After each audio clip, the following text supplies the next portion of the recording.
Some have raised the concern, what are we teaching our children? We don't want to solve a problem with violence.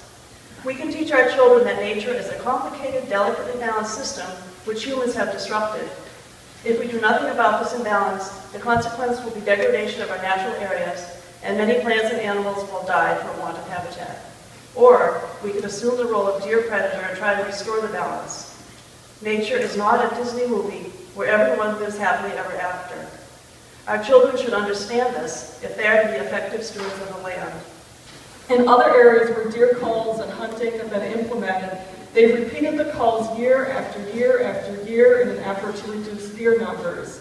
Nobody has stopped killing deer because it worked. And as Ms. Bissell said, Barton Hills stopped because the residents changed and didn't want to do it anymore, and Hillsdale didn't stop. They only changed who was doing the killing. Killing would not be the best use of city resources. It does not represent the values of our community, nor is it particularly effective at addressing the problem. We are urging the city to redefine the problem, not as deer population management, but as deer conflict management.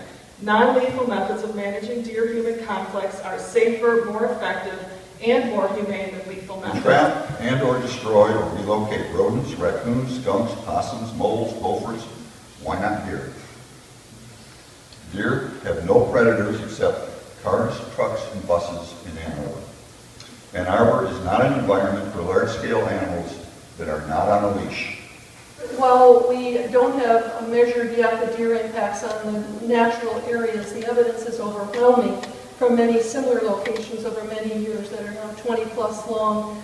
Year undertaking to restore our natural areas will be overturned if these animal voracious eating requirements have to continue to be met.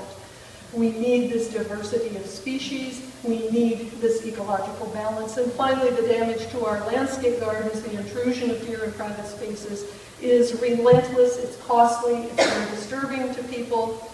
There is a genuine issue, and I hear lots of issues affecting people's life or safety. Let's be leaders, work with the experts, and use only humane approaches. Killing deer in Ann Arbor is a pretty radical solution, it seems to me, and I think you have to be careful to make sure there is really broad community consensus and awareness before you move to killing deer.